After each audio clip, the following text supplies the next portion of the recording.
What is the General Commission on Archives and History? Great question. Today's interview is with the General Secretary to learn about the Commission's purpose and what they are focused on for General Conference.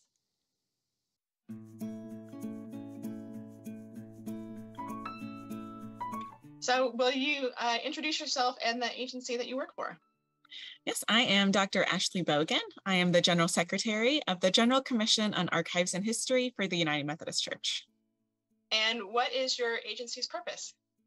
Ooh, we have a lot of them. First and foremost, we promote the heritage of the United Methodist Church. And so that involves creating online resources, such we now have online courses through our United Methodist History Hub. We also do a monthly podcast. So we do various ways of getting the heritage of Methodism and of United Methodism specifically out there. Our other task is to preserve the heritage of the denomination. And so we do that in a variety of ways. One of them is our repository on the campus of Drew University in Madison, New Jersey. We have 6 miles of underground shelving, which we ensure it's cared for and it's documented and open and accessible to researchers, both within and outside the denomination. And we also work with jurisdictional and annual conference archives as well to guide them and resource them so that they can preserve kind of the jurisdictional and the local church and annual conference records. What would you say is the overall impact of your agency on the United Methodist Church? I like to talk about history in a way that isn't so much centered in the past, which is always kind of an interesting way to do it, right? So thinking about how history is now, and especially right now in the United Methodist Church, we are actively making history. And so how do we preserve it? How do we discuss it? And how do we make decisions that are historically informed, but future oriented? So that in 100 years, right, future United Methodists or future Methodists of whatever iteration will be, look back on this moment and have a better idea as to what the full picture of what was going on. So a lot of what we do is we use our past to help envision and understand our current context and our future context. Can you tell me in brief what legislation your agency has submitted to the upcoming General Conference? I can. So we have a couple of pieces that are pretty standard for archives and history. We are the agency that submits historic sites and places and spaces, and we're trying to get out of the geographical sense when it comes to heritage landmarks. But we submit heritage landmarks to the General Conference for approval. And so this year we are submitting 6 new spaces or places as heritage landmarks. One of them will be our furthest west, which would be Christ United Methodist Church in Honolulu, Hawaii. We also have a couple more. Most of these are within the confines of the United States.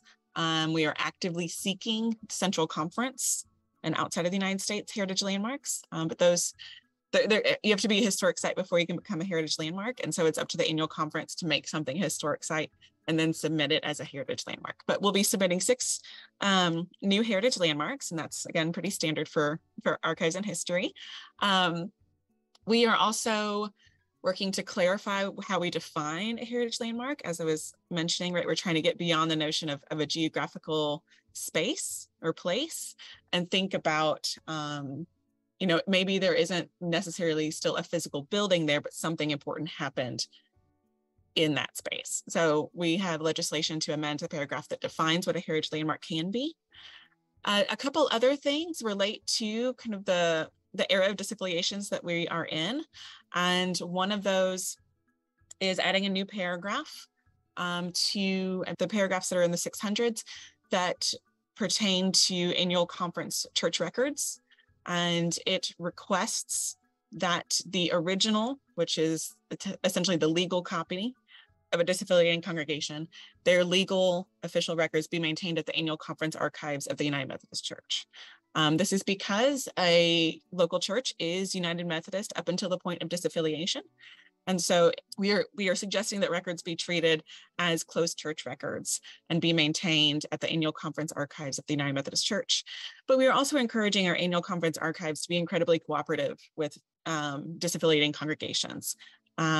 costs, we are happy to make copies, especially archival standard copies of those records, and make them available to disaffiliating congregations at the cost of the disaffiliating congregation. And all of our annual conference archives and repositories are always open and accessible to anybody who wants to look at any records. And so access will be maintained and will be open. But those official legal records, since they are still United Methodist Church up until the point of disaffiliation, we're submitting that legislation to the General Conference as well. Is there any other legislation not coming from your agency that you'd want to highlight? Regionalization. Right now there are probably dozens of petitions that deal with regionalization, and I know that conversations are happening as to how to bundle or communicate or market them. But from a historian standpoint and from a historically Methodist standpoint, regionalization has, the first time regionalization was discussed was in about the 1840s, which I find fascinating, because if you think about, Methodism really didn't exist outside of the United States back then. I think we had a couple of missionary conferences in Liberia and maybe Nigeria, but beyond that, and no, we didn't even have 50 United States then, and we were already talking about the need for contextualized ministry.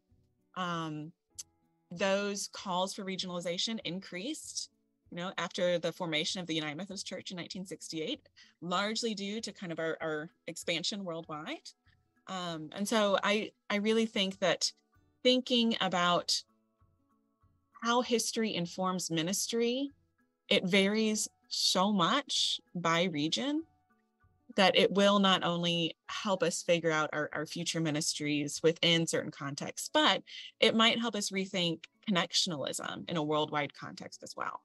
And that's another conversation we desperately need to have, is how are we still a connectional church, even with this potentially new regional structure? And so that could lead to some wonderfully historically informed conversations about connectionalism and what Wesley meant by connectionalism. Yeah. All right. Going back to the legislation that was coming from your agency, or is coming from your agency, tell me a little bit briefly what would happen if the legislation passed or didn't pass, and how that would affect your agency.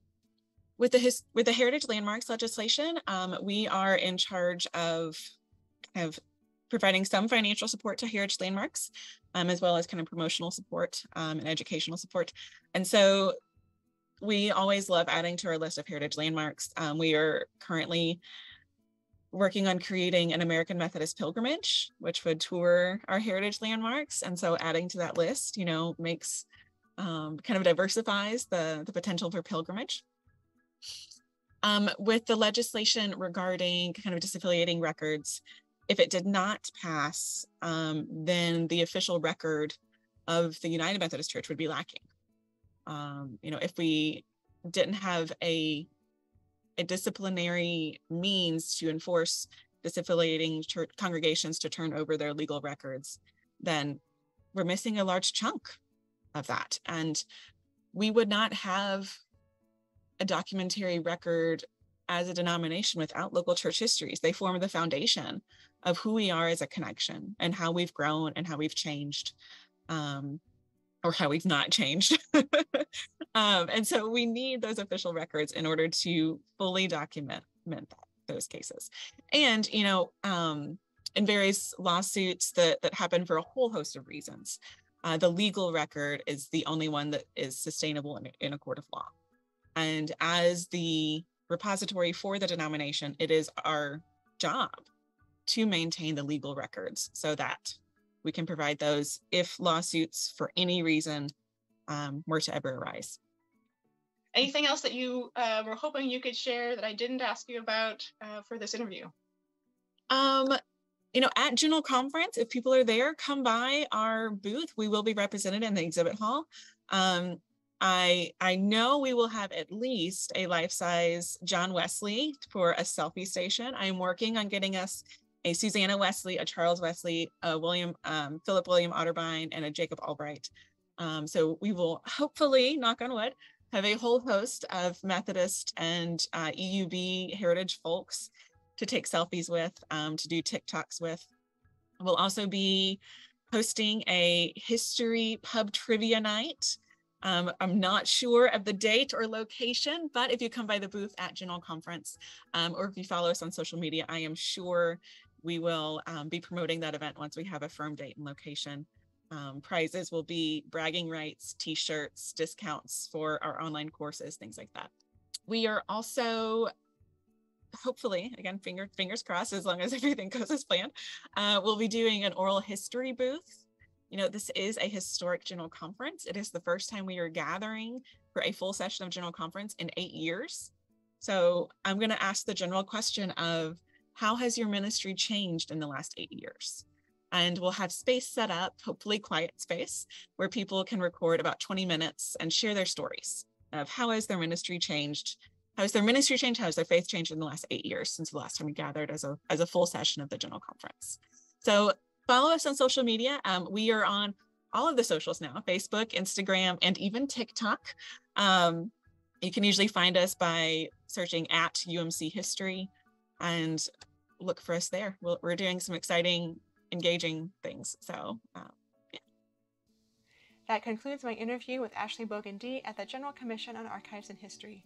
Please share your feedback in the comments section and subscribe to stay up to date with these Emily Explains videos. Thanks for watching.